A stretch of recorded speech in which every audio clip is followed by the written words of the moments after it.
La date du 1er juillet 2021 est attendue avec impatience, à l'occasion de ce qui aurait été le 60e anniversaire de Diana.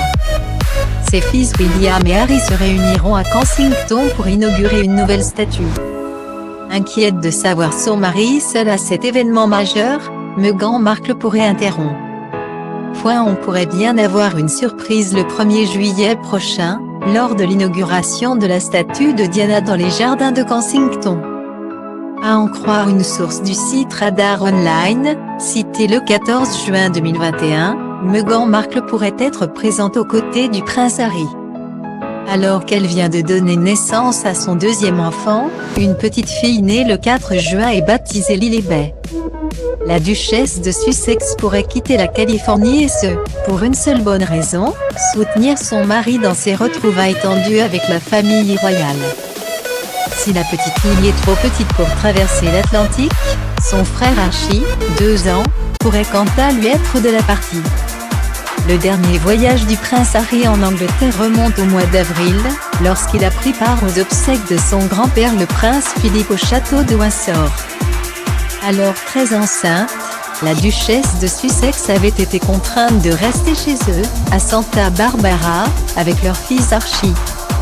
Meghan sait à quel point il lui a été difficile d'assister seule aux funérailles de son grand-père et elle ne veut pas que cela se reproduise, a rapporté la source de Radar Online. Harry a été rejeté par la plupart de ses proches, plusieurs refusant de lui parler ou même d'établir un contact visuel. Et l'on a pu voir le duc de Sussex échanger avec son frère le prince William et sa belle-sœur Kate Middleton. D'autres membres du clan l'auraient donc tout bonnement ignoré, lui reprochant son interview vérité avec Oprah Winfrey diffusée un mois plus tôt. Un entretien durant lequel les Sussex avaient laissé entendre que des remarques à teneur raciste avaient été faites peu avant la naissance de leur fils. Le prénom de la discorde selon la source de Radar Online, les choses ont empiré depuis les funérailles, vous ne pouvez donc imaginer comment il sera traité lors du grand événement du 1er juillet. Meghan et Harry savent que l'événement sera dominé par le prince William, Kate et leurs enfants. Les Cambridge ont élu domicile à Kensington Palace et ont travaillé avec acharnement pour que tout l'événement soit impeccable. La journée ne sera pas seulement consacrée à honorer Diana, à l'occasion de ce qui aurait été son 60e anniversaire. Mais c'est aussi une opportunité pour William de s'approprier l'héritage de sa mère. Les relations entre le prince Harry, Meghan Markle et le reste de la famille royale auraient pu s'apaiser avec la naissance de leur petite fille.